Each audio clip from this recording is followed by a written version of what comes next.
The air in the old house was thick with dust and the weight of years gone by. Sarah had moved in just a few days ago, a fresh start in a place that felt too big for one person. The house itself was a relic, a sprawling two-story building with creaky floors, high ceilings, and windows that looked out over a dense, untamed forest. Her excitement about starting a new chapter in her life quickly started to feel like an overwhelming presence that filled every corner of the space. She stood by the window, staring out at the darkened world beyond. The wind had picked up, and the trees outside swayed with an eerie rhythm, their long branches scraping against the glass as if trying to reach in. A shiver ran down her spine, but she brushed it off, trying to push away the odd feeling that had settled in her gut ever since she arrived. The house was quiet, almost too quiet, save for the occasional creak of the floorboards and the distant howl of the wind. It was only a few hours earlier that she'd unpacked the last of her things, just a few suitcases, a box of books, and some kitchenware. She was proud of herself for finally getting away from the confines of her small apartment, away from roommates who never respected her space. This house, despite its age, was supposed to be a sanctuary. But tonight, something felt off. A faint, unsettling sound broke her train of thought, just the smallest noise, barely perceptible, but it made her heart race all the same. She turned sharply, her eyes darting to the hallway where shadows played under the dim light of a single lamp. Nothing. The house was still, like it always was at night. She exhaled, trying to calm her racing thoughts, and returned to the window, but the feeling remained. Then the knock came. It was light, hesitant, like someone unsure whether they should even be there. Sarah froze, her breath caught in her throat. Who could it be at this hour? It had to be a mistake, maybe someone at the wrong house. It wasn't unheard of in neighborhoods like this, where the houses were spaced far apart and the streets were quiet. She walked cautiously toward the door, her hand hovering over the knob, her mind racing with possibilities. Her first instinct was to check through the peephole. The house was old, there wasn't one. She hesitated, feeling a wave of unease wash over her. But what if it was someone who needed help? She had no idea why the thought seemed ridiculous, but it was a feeling she couldn't shake. After a moment's pause, she turned the knob, and the door creaked open. No one was there. The dark porch was empty, the only sound the rustling of leaves in the breeze. Sarah stood there for a long moment, eyes scanning the dark yard and the street beyond, but there was no sign of movement. It wasn't a prank. There were no shadows moving in the moonlight, no figures lurking just out of sight. It was as though someone had knocked, then vanished into thin air. She closed the door slowly, a chill crawling up her spine. She glanced down at the doormat, her heart leaping into her throat when she saw something small, barely noticeable at first glance. A pair of boots, just outside the threshold. She bent down to get a closer look, her breath catching in her chest. The shoes were worn, scuffed, the kind of boots someone might wear if they were trekking through the woods. No one she knew wore shoes like this. She bent even lower to inspect them, her hand reaching toward the soles. They were caked with dirt. Mud, she thought, wondering if someone had come up here through the forest. But what did it mean that they were just left there? The boots were oddly placed, not like someone had simply taken them off to stand at the door. Something wasn't right. Suddenly she heard another sound, this time from upstairs. A faint creaking. It was like someone walking across the wooden floor above her. She froze, her heart hammering in her chest. She hadn't heard anything from upstairs before, and there was no one else in the house. She knew that for a fact. The entire house was hers, alone. Her mind raced. Was there someone else here? Had someone gotten into the house while she was distracted by the door? She walked cautiously toward the staircase, each step making the floor groan under her weight. The sounds continued, faint but unmistakable. The rhythmic sound of footsteps, slow and deliberate, moving from one side of the house to the other. Her breath hitched. There was no way it was the wind, not like this. The house was too still, too silent for it to be anything but something else. Sarah gripped the banister tightly, her knuckles white. Every instinct told her to turn around, to leave the house, to lock the door and get in the car. But there was something inside her, something that compelled her to climb the stairs. Her feet moved before she could fully process what she was doing. The footsteps above grew louder, as though whatever was making them was just a few steps ahead of her, but it didn't feel right. It didn't feel human. As she reached the top of the stairs, she stood still for a moment, listening intently. The house was unnervingly quiet now, the silence stretching between her and the unknown presence above her. She didn't know why, but she could feel it. A presence, something lurking just out of sight, breathing down her neck, watching her every move. It wasn't the wind. It wasn't the house settling. There was something here with her. She inched forward, her footsteps barely audible on the worn wooden floor. Her heart raced, her palms slick with sweat. Her eyes flicked from side to side as she made her way toward the master bedroom, where the sounds seemed to have originated. The door creaked as she slowly pushed it open, the light from the hallway spilling into the dark room, illuminating an empty bed and a cold, silent atmosphere. There was no one here. But the air felt heavy, thick. A sudden noise made her spin around. She felt it before she heard it, the sound of a floorboard creaking behind her. She wasn't alone. Something moved in the room, but she couldn't see it. She strained her ears, hoping to catch a glimpse of what had caused the sound, but there was nothing, just the dead silence of the empty house. The sound of footsteps came again, but this time they were behind her, too close. She spun around just in time to see the figure in the corner of her eye, just a blur, a shadow in the corner of the room. The presence was there, palpable, watching her. Her breath hitched as she stumbled back, nearly falling to the floor. She screamed. The figure disappeared, melting into the dark recesses of the room as if it had never been there at all. But Sarah knew. She knew that she hadn't imagined it. Something was here. Something that had been waiting for her to make the wrong move, to open that door. Something that now knew she was here. Her phone buzzed in her pocket. Her fingers fumbled to answer it. She needed help. She needed someone to tell her this was just her imagination. She looked at the screen. The call was from an unknown number. She swallowed hard, her mind racing. She didn't want to pick it up, but she had to. It could be an emergency. Or a mistake. She pressed accept. Hello. A long pause. Then, in a low, hoarse voice, "You shouldn't have opened the door." The call ended abruptly. Her breath caught in her throat. It was him. It was whoever had been watching her. Whoever had been in this house. Suddenly, the door slammed shut behind her, and the house seemed to come alive, creaking and groaning, as if reacting to the words she had just heard. And Sarah knew, deep down, that she wasn't alone. She was being watched. The question now was, by whom? The cabin sat in eerie silence, isolated deep in the woods.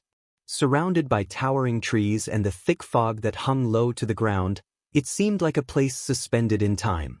Jason had never been one to believe in superstitions, but even he couldn't deny the strange feeling that crept over him as he sat in the dim glow of the fireplace.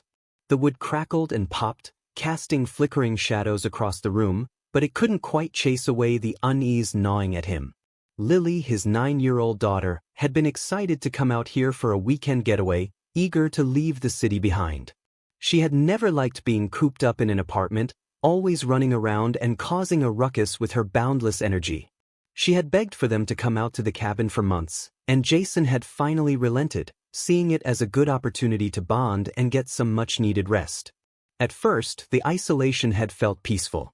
The hum of the city was gone, replaced by the quiet symphony of the forest.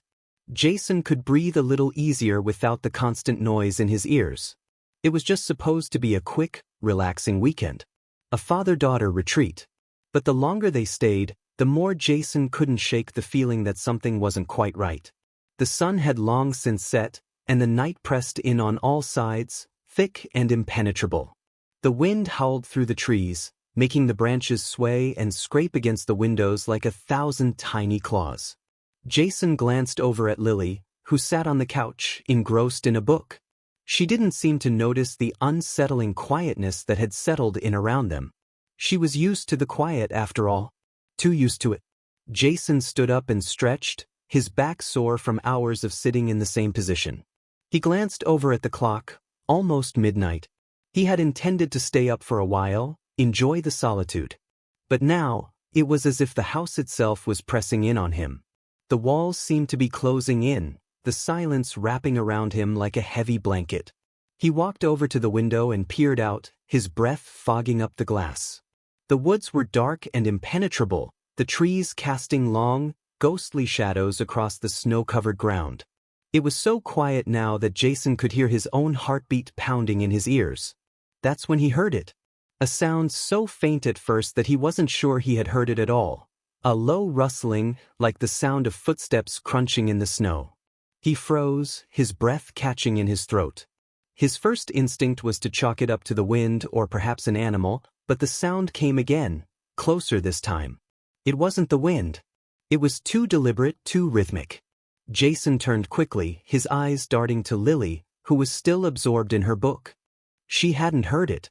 She wouldn't. He strained his ears, listening hard. There it was again, the unmistakable sound of footsteps in the snow. But there was no one outside. No one should have been out there. He stepped back from the window, his hand gripping the back of the chair tightly. It wasn't possible. They were miles from the nearest town, with no neighbors in sight. The cabin had been empty for weeks before they arrived. The thought of someone else being out there sent a chill down his spine. "Lily," he called out, his voice unusually tight. She looked up from her book, her face lighting up with a smile. "What's wrong, Dad?" "Stay here," he said quickly. "Lock the door, and don't open it for anyone. Understand?" Lily frowned but nodded, clearly confused by his sudden urgency. "Okay, Dad." Jason didn't wait for her response. His heart was pounding as he hurried to the front door, glancing back at Lily one last time before he stepped outside. The cold air hit him like a slap to the face, and he immediately regretted not bundling up more. But there was no time for that now. He needed to figure out what was going on. He stepped carefully onto the porch, his boots crunching in the snow. His breath formed little clouds in the air as he scanned the surrounding woods. There was no movement. Nothing but the wind stirring the trees. Jason felt a strange knot in his stomach. The silence of the night seemed to amplify the sounds of his own breathing, and for a moment he wondered if he was just imagining things. But then, just as he was about to turn back inside, he heard it again. A soft, almost imperceptible whisper. It was so faint that it could have been the wind, but Jason knew it wasn't. The voice was too distinct, too human. It wasn't coming from the woods, though. It came from behind him. He spun around, his eyes wide in panic, but there was nothing. The porch was empty. No one was there. Just the sound of the wind and the occasional creak of the cabin settling in the cold. Jason's mind raced. Was it a trick of the wind? Was he losing his mind? His body was cold, his fingers trembling as he reached for the door handle. Something was wrong here. Something about the house. He couldn't explain it, but he could feel it deep in his bones. His heart skipped a beat when he heard the voice again. This time, louder. Closer. It came from upstairs. He bolted inside, his heart pounding in his chest. He rushed up the stairs, ignoring the cold sweat that had broken out across his skin. The house was dark, save for the faint glow of moonlight filtering through the windows. Lily's room was down the hall, and Jason's footsteps echoed off the walls as he rushed toward her door. He reached her room in what felt like seconds, but when he swung the door open, he found it empty. Panic surged through him. "Lily," he called, his voice cracking with fear. "Lily, where are you?" There was no response. The room was empty, the bed neatly made, her book lying open on the floor. But something was off. The air in the room was thick, charged with a strange energy that sent a shiver down Jason's spine. His breath was shallow as he stepped further into the room, his eyes scanning every corner. His stomach twisted when he noticed something, a small, handwritten note on the floor by her bed. It was hastily scrawled in pencil, the letters crooked and uneven, as though they had been written in a hurry. "Come find me." Jason's heart stopped. His mind spun as he crouched down, picking up the note with trembling hands. He scanned the words, his thoughts racing, trying to make sense of what was happening. The footsteps. The whispers. The note. It was as if someone had been here, watching them. And then it hit him. The voice. The one that had whispered to him outside. It wasn't just the wind. It wasn't a trick of his mind. There was something, or someone, here in the cabin with them. Jason's pulse quickened, the hair on the back of his neck standing on end.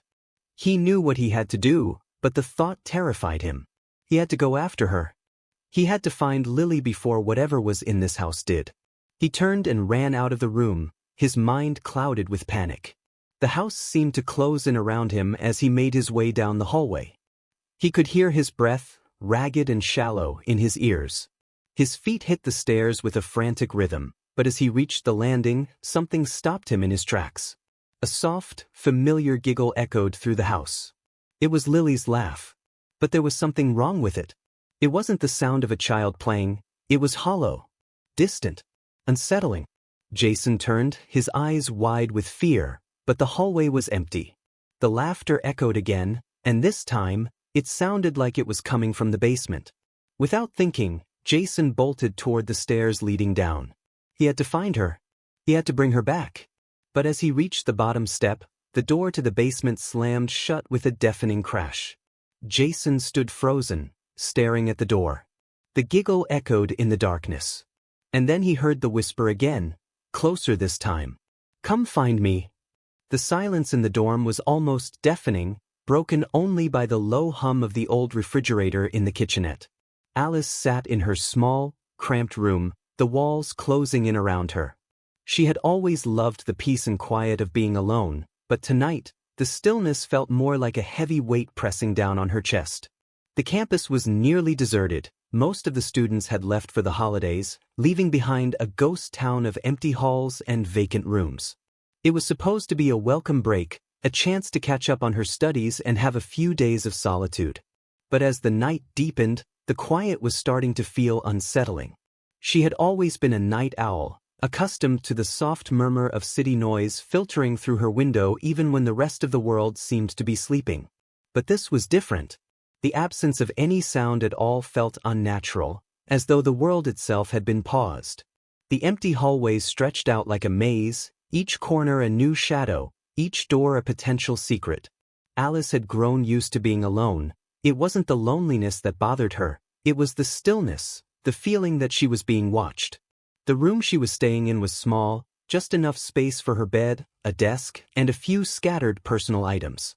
A small lamp on the desk was the only source of light, casting long, distorted shadows across the walls. The low hum of the refrigerator was the only sound, but even that seemed to echo too loudly in the silence. Her eyes wandered to the window, where the last traces of sunlight had long since disappeared. The world outside was cloaked in darkness, the only movement the occasional flutter of leaves in the wind. It should have been calming, the way the night wrapped itself around the building, but instead, it felt suffocating, like the darkness was pressing in from all sides. Alice tried to shake off the feeling and turned her attention back to her homework, but it was hard to concentrate. The words on the page seemed to blur, and the more she tried to focus, the more the silence seemed to press in on her. Her eyes kept darting toward the door, as if expecting someone to step through it at any moment. But no one ever did. No one came. It was just her, alone in the dorm, with nothing but her thoughts for company.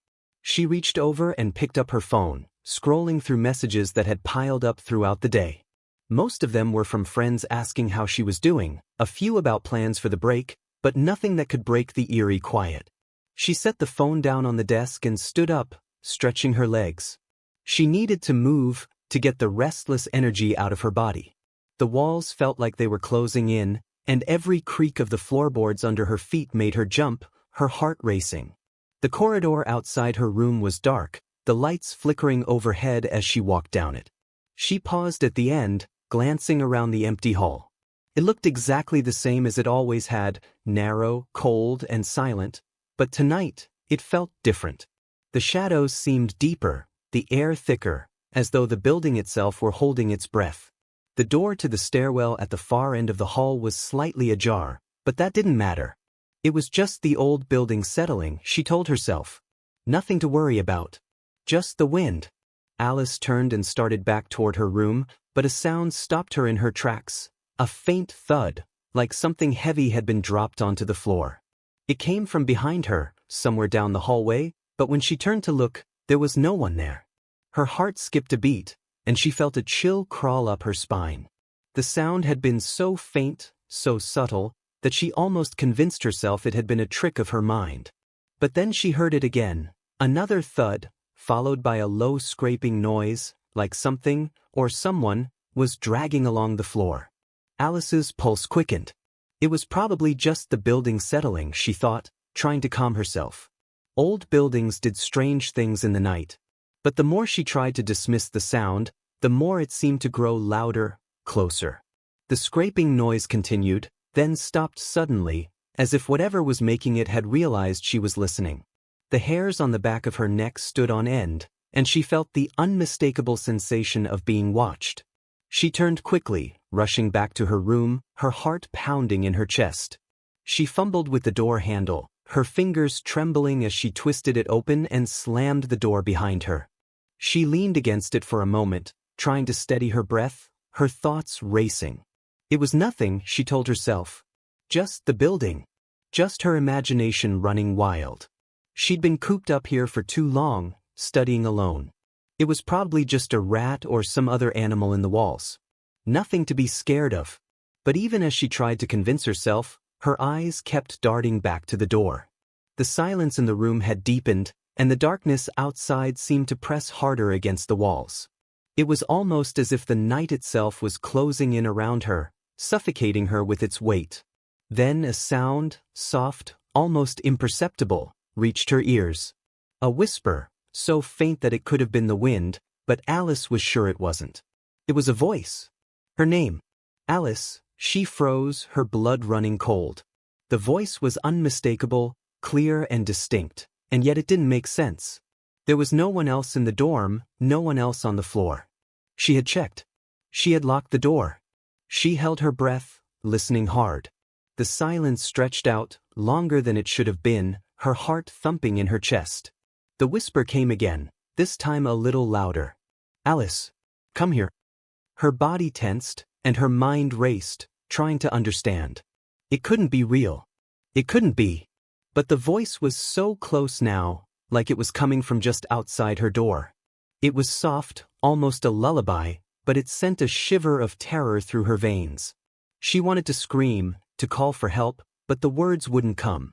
Her body felt frozen, like the air in the room had turned solid, pressing down on her from all sides. The voice was louder now, almost insistent. Alice, open the door.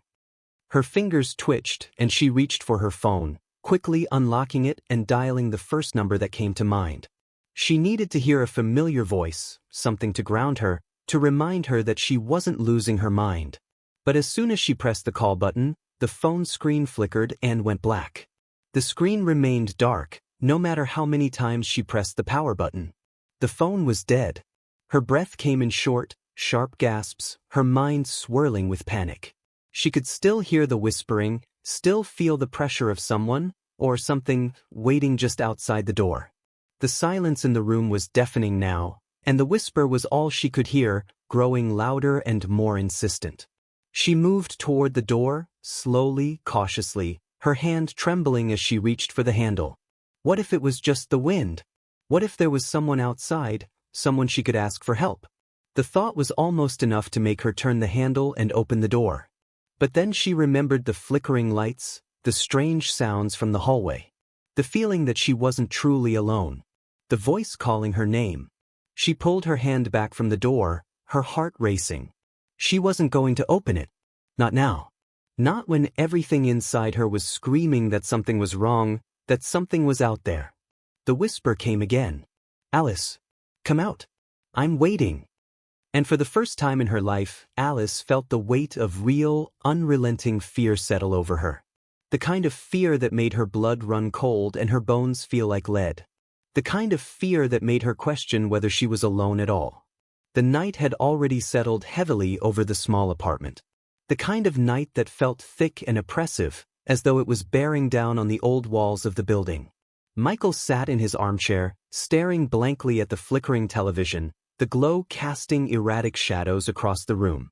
The silence was overwhelming, like the apartment itself was holding its breath. His mind wandered, half focused on the TV and half on the strange sense of unease that had been slowly creeping up on him for the past hour. He was used to being alone, he'd always lived on his own, enjoyed the solitude, but tonight something felt different.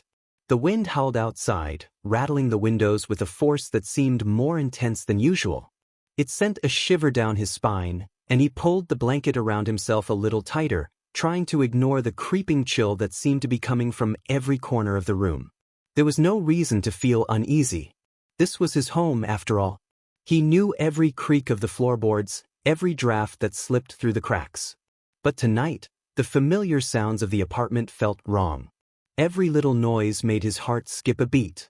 A creak here, a rustle there, and every time he found himself looking toward the door as if expecting someone to walk through. Michael glanced at the clock, 11:42 p.m. It had been a long day, and he was exhausted. He had a busy week ahead, but right now, all he wanted was to sleep, to rest his mind. Yet, even with his eyes growing heavier, the unease didn't go away. He couldn't shake the feeling that he wasn't alone. He shook his head, dismissing the thought. It was just the wind, the usual nighttime noises. Nothing more. But then, he heard it again.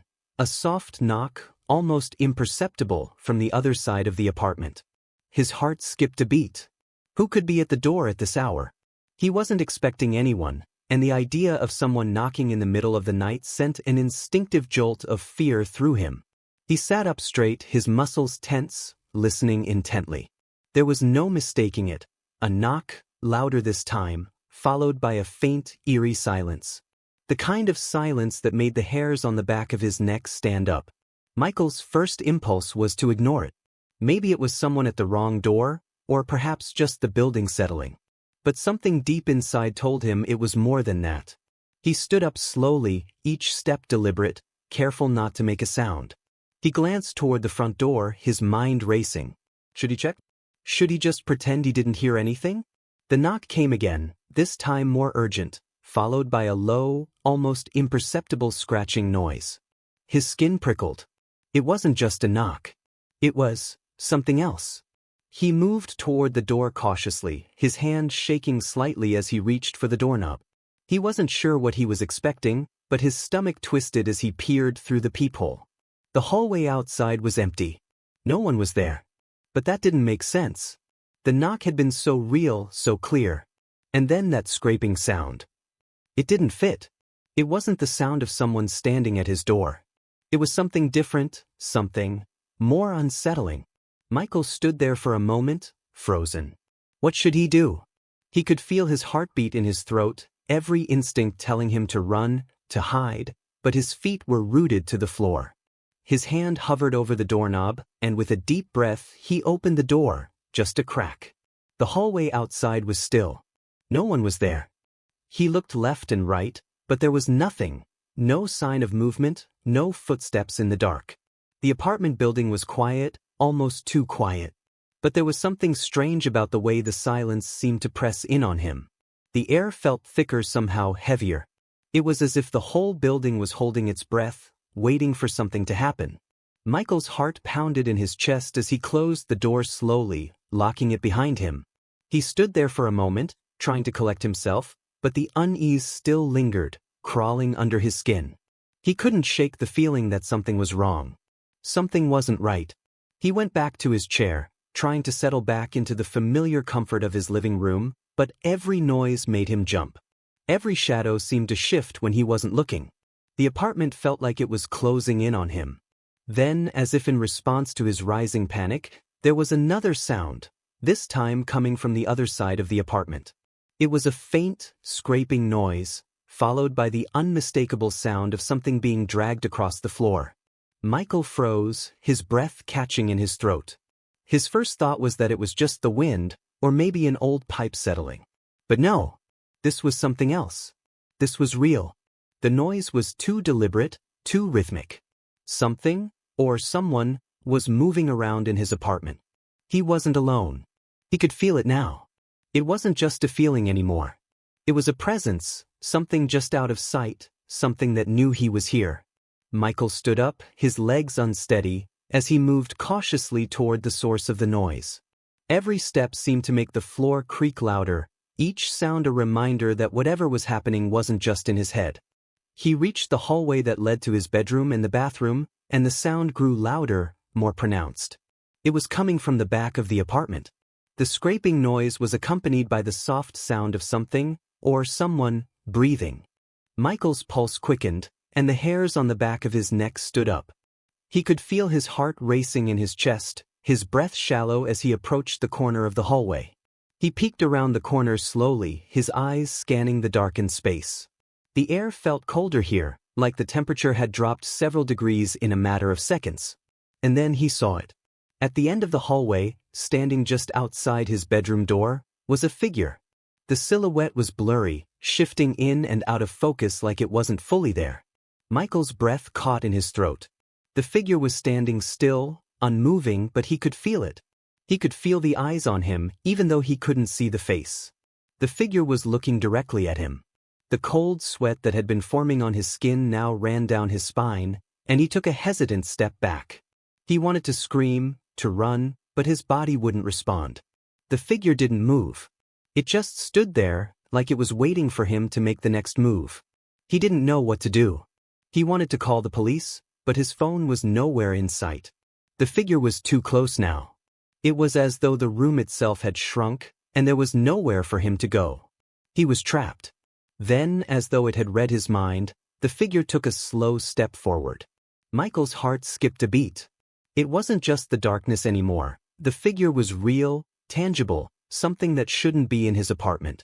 It was drawing closer, and he could hear the faint sound of its breathing. It was shallow, almost ragged, like it was struggling to stay conscious. But Michael didn't know whether to be afraid of the sound or the silence that came after it. The figure moved again, and this time, it was clear. It was standing just a few feet away now, so close that Michael could feel the coldness emanating from it, a chill that seemed to seep into his very bones. He could barely make out the shape of a man, tall and thin, but the details were fuzzy, as though the figure didn't quite belong in the world he knew. The edges of the figure seemed to blur, like it was being stretched between two realities, and for a moment, Michael wondered if he was losing his mind. The figure raised its arms slowly, pointing at Michael with a finger that seemed to stretch unnaturally. It was like something out of a nightmare, a figure that wasn't supposed to be there but was somehow allowed to exist in his apartment, in his world. The silence hung heavy between them, suffocating, until Michael couldn't stand it anymore. His legs finally gave out and he collapsed to his knees, his body shaking uncontrollably. The figure didn't move. It didn't speak. It just stood there watching him. And then, in a voice that was nothing more than a whisper, it said, "You should have stayed away." The air seemed to crackle, and Michael knew in that moment that everything had changed. The apartment, the world, nothing was the same. The figure wasn't just a visitor. It had always been there, waiting. The sound of the doorbell echoed through the house, sharp and jarring in the quiet of the night. Jenny paused, her hand hovering over the book she had been reading. It was already past midnight, and the sudden ring sent a chill down her spine. She wasn't expecting anyone. No friends, no delivery. The late hour made the ring feel intrusive, almost malevolent, as though it had come from someone who should never have been there. The house, which had felt like a sanctuary only hours before, now seemed too large, too empty, its walls closing in on her. Her mind raced. Who would be at the door at this hour? Could it be someone lost? Perhaps a neighbor, though Jenny knew most of them had long since moved on, leaving the street quieter than it had ever been. She couldn't imagine anyone coming by without a reason, and that thought alone made her uneasy. She glanced at the clock, 12:17 a.m., and then back at the door. The sound of the bell rang out again, more persistent this time.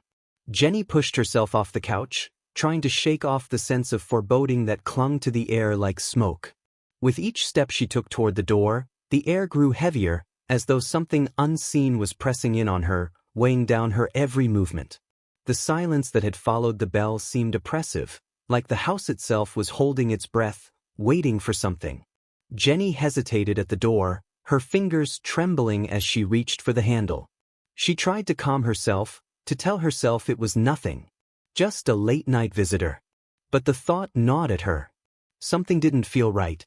The door creaked as she turned the knob, the sound unnervingly loud in the stillness of the house.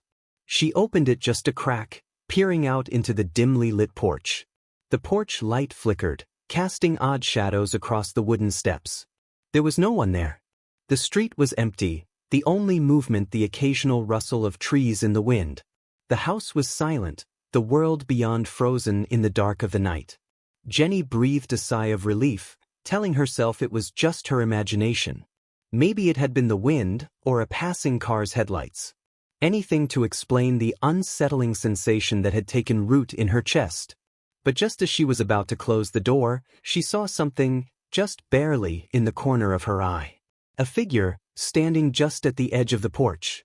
It was a shadow at first, indistinct, but as Jenny's eyes adjusted to the darkness, she saw it more clearly. A man, or what appeared to be a man, standing motionless, his back to her, facing the street. His clothes were dark, blending into the night. He didn't move, didn't acknowledge her presence. His head was slightly tilted forward, as if listening for something. Or waiting. A shiver ran through Jenny, and her breath hitched in her throat. She couldn't explain why, but she knew with every fiber of her being, that something was wrong. She took a hesitant step back, her instincts screaming at her to shut the door, to lock it, to run. But she couldn't tear her eyes away from the figure, which remained perfectly still. Her heart began to race, her pulse quickening as the silence stretched out between them, the tension hanging thick in the air. "Hello," she called, her voice wavering, unsure of what she expected. The figure didn't respond, didn't even move. Jenny's stomach turned. She wasn't sure what to do. She wanted to turn and run, to bolt the door and pretend this was all just a bad dream, but something kept her rooted to the spot. The figure stood there, completely unmoving, as though he didn't even hear her. The seconds dragged on, each one feeling like an eternity. Then, just as Jenny was about to close the door and retreat inside, the figure spoke. "Let me in." The voice was low, muffled by the night air. It was calm, almost soothing, but something about it made Jenny's blood run cold. She couldn't place it, but there was an undercurrent of menace in the words that made her stomach twist. She opened her mouth to respond, but no words came out. Her throat felt tight, constricted by an invisible force. The air around her seemed to grow heavier, suffocating, as if the night itself were closing in on her. "I need help," the man said, his voice softer now, more insistent. There was a slight tremor in his words, like someone who had been walking for hours, exhausted, desperate. Jenny's mind raced, her eyes darting to the empty street, looking for any sign of life. But there was no one else. No one to help her. The figure remained motionless, his back still turned to her, his face hidden in the shadows. Jenny's instincts screamed at her to run, but her feet felt like they were glued to the floor. "Please." The figure's voice was barely a whisper now, but it was close, too close. Jenny could feel the heat of his breath through the crack in the door. "Please let me in." Every instinct in her told her to slam the door shut, to lock it, to call the police and get away from whatever this man was. But her body wouldn't respond. Her legs were frozen, her hands still gripping the doorknob, as if waiting for something. She opened her mouth to speak, to ask who he was, but the words wouldn't come. A part of her knew she should be afraid, knew she should take action, but another part of her couldn't help but feel a strange, inexplicable pull. The man was desperate, almost pleading now. He was human, wasn't he? The moments stretched, and the silence felt suffocating, like time had stopped, like everything had stopped except for the man on the porch and the distant hum of the world outside. Jenny's heart hammered in her chest. She couldn't stay frozen forever. Something had to give. Before she could decide what to do, before she could even think, the man turned slowly, almost mechanically. He wasn't what she had expected. His face was pale, almost sickly, his eyes wide open but unfocused. They were empty, hollow, like two dark voids staring back at her, unblinking, uncaring.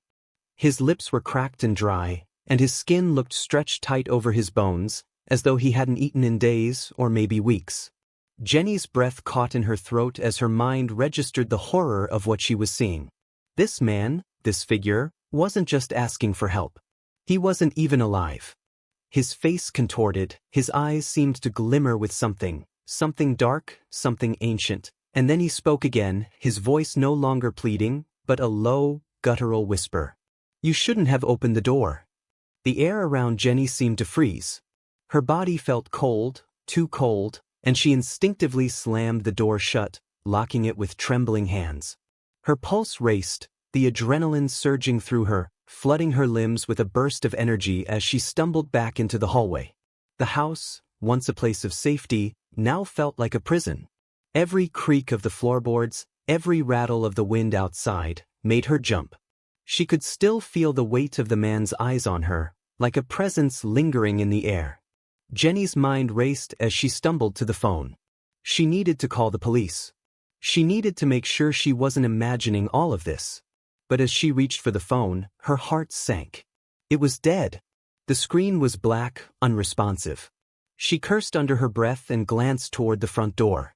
She could still hear the wind outside, but there was something else now, something faint, something she couldn't place. A scraping noise, like something, or someone, was dragging itself across the porch, inching closer to the door.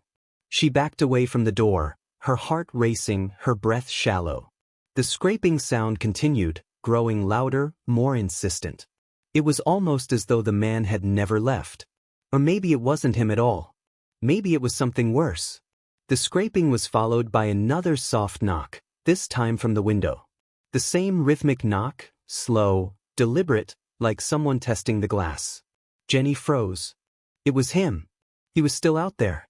She could feel it. The presence. The coldness. The weight of something unnatural pressing against the walls of her home.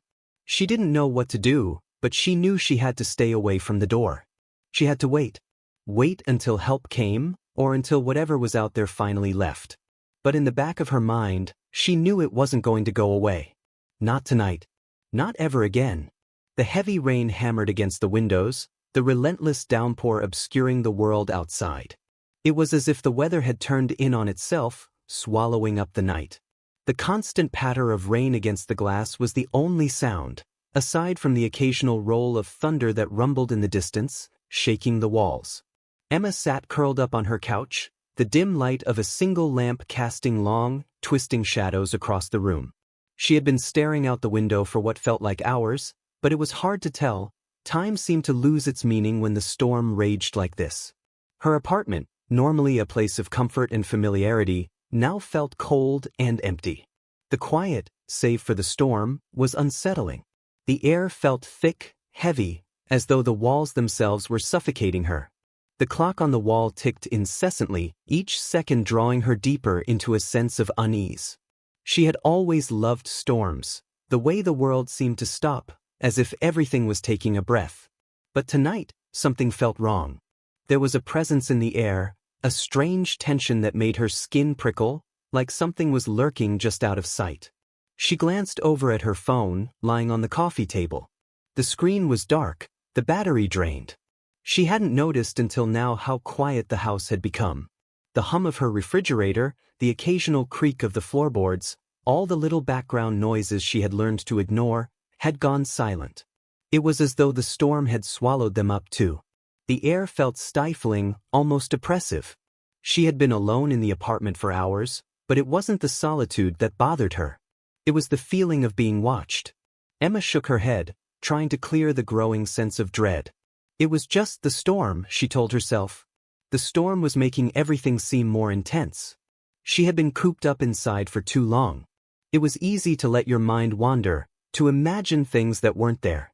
But deep down, she knew it wasn't just her mind playing tricks on her. The air felt different. The silence felt wrong. A sudden gust of wind howled against the windows, rattling the panes as though something outside were trying to break through. Emma jumped, her heart racing in her chest.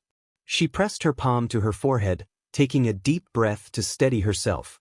"It's just the storm," she whispered to herself, more to convince her own mind than anything else. But the words didn't comfort her. They only made the silence more suffocating. She stood up slowly, her legs stiff from sitting for so long, and made her way toward the kitchen. The refrigerator hummed back to life, a small comfort in the otherwise oppressive quiet. Emma grabbed a glass of water, trying to calm her nerves, but as she took a sip, the feeling of being watched returned, stronger now, making her blood run cold.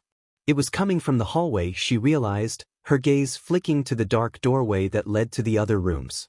She hadn't heard a sound, but the sensation of presence was undeniable. A cold shiver ran down her spine, and she set the glass down quickly, her mind racing. She glanced toward the hallway again, this time staring hard into the darkness. There was nothing there. No movement. No sound. Just the deep, oppressive quiet. Yet she couldn't shake the feeling that someone, was waiting for her in the dark. Her breath caught in her throat, and she took a hesitant step back, her fingers curling into her palms as she tried to steady her nerves. She couldn't keep thinking like this. It was ridiculous. It had to be the storm.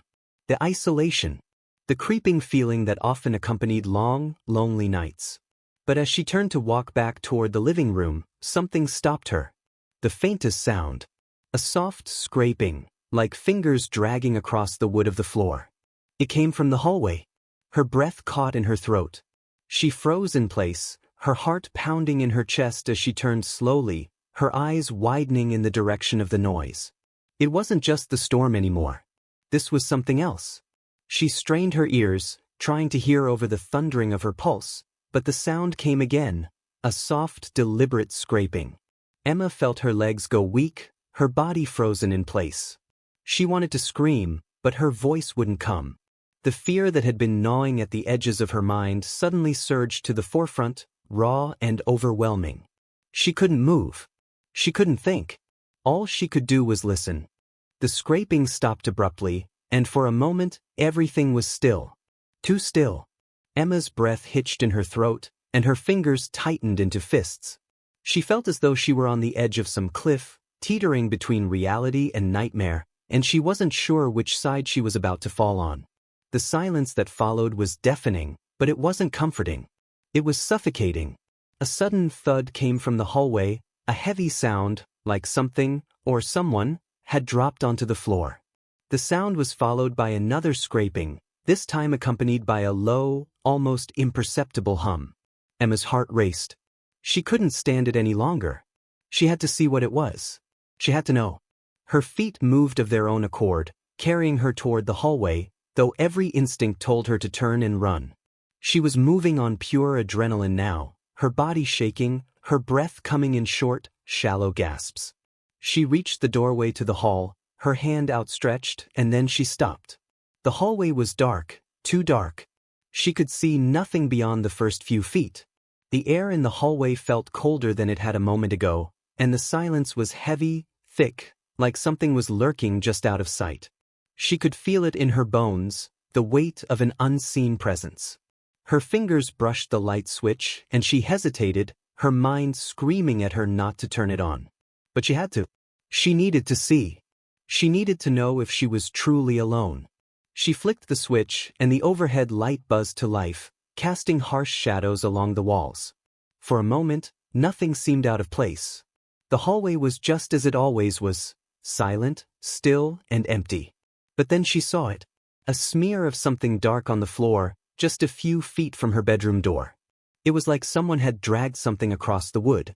She stepped closer, her breath catching in her throat as she looked down at the floor. It was fresh. It hadn't been there before.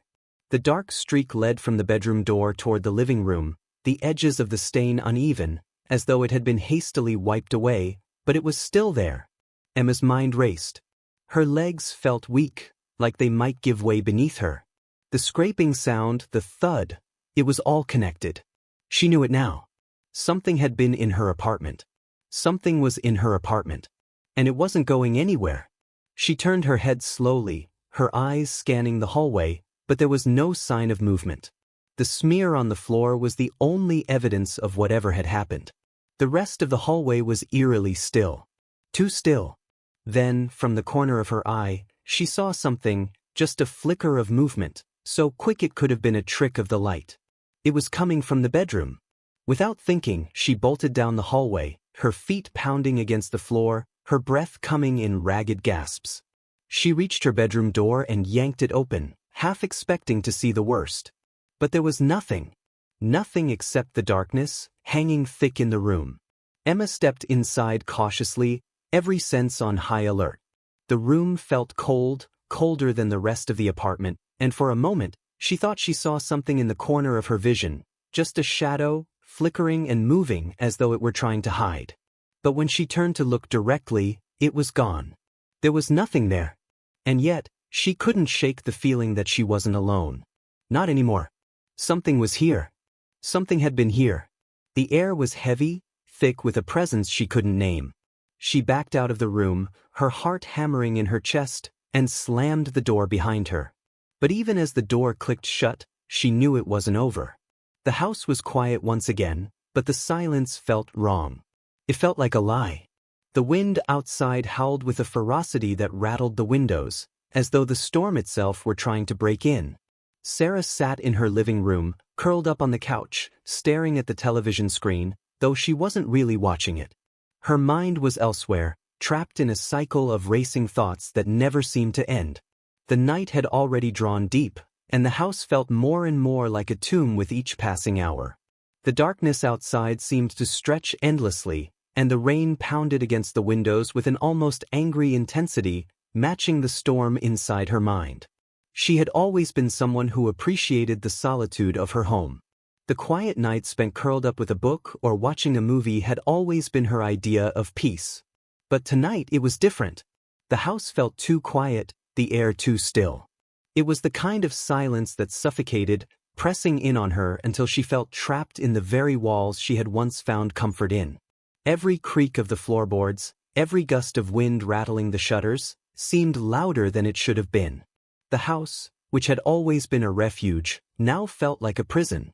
She reached for her phone, needing some sort of connection to the outside world, something to remind her that she wasn't alone. But as her fingers brushed the screen, she felt the unmistakable tension in the air. It was subtle at first, like a shift in the atmosphere, but it was enough to make her freeze. Something was wrong. She couldn't put her finger on it, but she felt it in her bones. The room had become suffocating, the air thick with an unease she couldn't explain. She looked around the room, her eyes scanning every corner. The shadows seemed to stretch and move, twisting in the dim light of the lamp. Her gaze lingered on the hallway just beyond the living room, where the darkness seemed to wait, as though it were holding its breath. Her pulse quickened, and she tried to convince herself it was just her imagination. The storm, the isolation, it was making her paranoid. There was no reason to be afraid. And yet, the feeling wouldn't go away. The air seemed to shift again, this time more noticeably. It was colder now, a biting chill that crept into her bones, and Sarah couldn't shake the feeling that she was being watched. Her skin prickled, the hairs on the back of her neck standing up. She looked toward the hallway again, her heart racing in her chest. It was impossible to see anything clearly in the dark, but the feeling, the sense that something was hiding just beyond the threshold, was overwhelming. She stood up slowly, trying to shake off the tension that had gripped her. She needed to move, to do something to distract herself. The house felt oppressive, like the walls were closing in. As she walked toward the kitchen, she heard a sound, a soft, almost imperceptible thud, coming from somewhere down the hall. She stopped, her body frozen in place. The sound was so faint, so subtle, that she almost convinced herself it hadn't happened at all. But then she heard it again. A faint thud, followed by the unmistakable sound of something scraping across the floor. The hair on the back of her neck stood up, and her stomach twisted into knots. She turned toward the hallway, her body tense with fear. The house was silent again, but the unease lingered, hanging in the air like smoke. Her heart raced in her chest, and she felt a surge of panic rise in her throat. She wanted to call out, to ask if someone was there, but the words wouldn't come. She felt paralyzed, trapped in the grip of fear. The sound came again, this time louder, more distinct. The scraping sound, followed by another thud. It was closer now, coming from just beyond the living room. Her instincts screamed at her to run, to lock herself in the bedroom and call the police. But she couldn't move. Her legs felt like they were made of stone, and her mind was spinning, trying to process what was happening. The silence between the sounds was unbearable, stretching out far too long. And then, as if in response to her rising terror, the scraping sound came again, closer this time and louder. It was no longer a question of whether someone was in the house. It was clear now. Someone, or something, was in the hallway. Without thinking, Sarah spun around and bolted toward the door, but as she reached for the handle, she hesitated. The hallway was pitch black, the shadows deep and impenetrable. Her hand trembled as it hovered over the door handle. She could feel the coldness of the metal beneath her fingers, the sudden chill creeping into her skin. She could hear nothing now, only the pounding of her own heartbeat in her ears. Her breath came in short, ragged gasps, and her entire body trembled. She didn't want to open the door. She didn't want to face whatever was out there. The scrape came again. Louder. Closer. A sound that seemed to scrape against her very soul. She flung open the door and stepped into the hallway, every instinct telling her to turn back, to run, but she couldn't. The feeling of being watched was overwhelming, and she couldn't help but feel as though something was waiting for her. The hallway was as empty as it had always been, the darkness pressing in from all sides, but Sarah couldn't shake the feeling that something was just beyond her sight, lurking in the shadows. Her eyes darted to the end of the hallway, where the bathroom light flickered faintly. It was a small light, but in the pitch-black hallway, it seemed impossibly bright. She stood there for a moment, her feet rooted to the spot, her body trembling with fear. Then, from the corner of her eye, she saw something move. A shadow, a flicker of movement that was gone as soon as she saw it. Her breath caught in her throat, and she turned quickly, her pulse hammering in her ears. There was nothing there. Nothing except the cold, empty hallway. Sarah backed away, her heart racing as she turned back toward the living room. The scraping sound had stopped. The house was eerily still again, but the silence felt wrong. It felt like the calm before the storm. Her body was on high alert, every nerve firing as she moved back into the living room, her mind racing with 1,000 thoughts, none of them making sense. She had to get out. She had to leave. But the door, the front door, was locked. And the feeling of something being in the house, something that had never been there before, was so overwhelming that she couldn't bring herself to leave. She moved quickly, glancing around the room in a panic. Her gaze landed on the windows, and she rushed toward them, praying they were open. But they weren't. The glass was cold against her hands as she yanked the window open, pushing hard against the frame. The storm had picked up again, and the wind howled through the open window, carrying with it the sound of rain and the distant rumble of thunder. She stepped back, the fresh air doing little to calm her nerves. The tension had built to a point where it felt like it might break her, like the house was closing in on her. And then she heard it again. A sound from behind her. A rustle, like something was shifting in the dark. She whipped around, her heart stopping in her chest. The hallway was empty. But this time, the unease that had been growing in her gut bloomed into full-blown terror. There was no denying it anymore. She wasn't alone. There was someone else in the house with her. The presence was too strong to ignore, too overwhelming to deny. And for the first time, Sarah felt the deep, gnawing fear that something terrible was about to happen. Her breathing quickened as she backed away from the window, her eyes darting to the hallway once again. The house was silent, too silent. She strained her ears, trying to hear anything at all, but the quiet was suffocating. There was no sound now except the storm outside, the rain pounding against the windows, the wind pushing at the walls, the world outside twisting and turning. But the silence in the house felt like it was waiting for something. Something awful. Something inevitable. And just as she was about to turn and run for the door, she heard the faintest sound, a whisper, soft but clear. Sarah. The whisper was barely audible, but it was enough. Enough to send a shock of ice down her spine. The voice was too familiar. Too close. She turned toward the sound, but there was nothing. Only the dark hallway, stretching out into the shadows. She could feel the presence, feel it now, like it was breathing down her neck, like it was right behind her. The whisper came again, louder this time, filled with a cold, unsettling promise. Sarah. And that was when she realized. The voice wasn't from the hallway. The voice was coming from inside the house.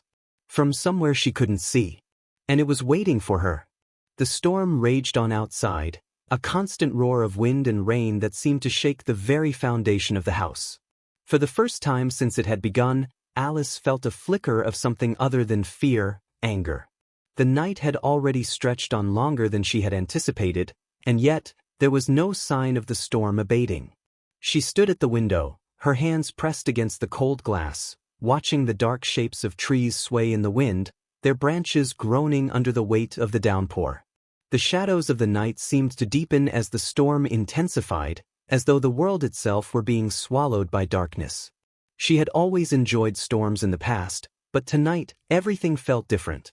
The air inside the house was thick with tension, and every little noise seemed magnified, every creak of the floorboards a jarring reminder that she was completely alone.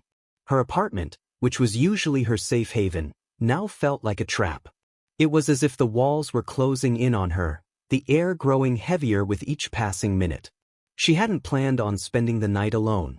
She had invited her friend Anna over, but the last-minute change of plans had left her in this place, trapped by the storm. Alice turned from the window, her eyes scanning the room as she moved toward the kitchen. She needed a distraction, something to take her mind off the unease that had been building inside her since she had arrived home. The house was too quiet. The silence was suffocating. As she opened the fridge, she felt the weight of it press down on her chest. She grabbed a bottle of water and unscrewed the cap, the sound of it echoing in the stillness. She took a long drink, trying to steady her nerves. But the unease wouldn't go away. Every part of her wanted to turn on the television, to drown out the silence with noise, but the thought of adding more distractions to the already overwhelming atmosphere felt wrong. Instead, she leaned against the counter, eyes unfocused, listening to the storm outside. The howling wind carried a strange, mournful tone, and for a moment, she couldn't tell whether it was the wind or something else. Something fainter. She blinked, shaking her head, and pressed her fingers against her temples. She was exhausted. She needed to rest, to get away from the tension that had been building all night long. But every time she closed her eyes, the sound of the storm outside seemed to pull her back into the nightmare that had been steadily unfurling in her mind. There was something in the air. She couldn't explain it, but it was there, like an invisible weight, pressing down on her shoulders.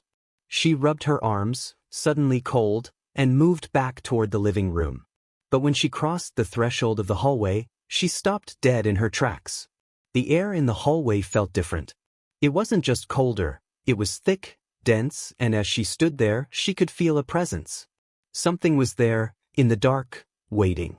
She could feel it in her bones, the slow, insistent press of something wrong.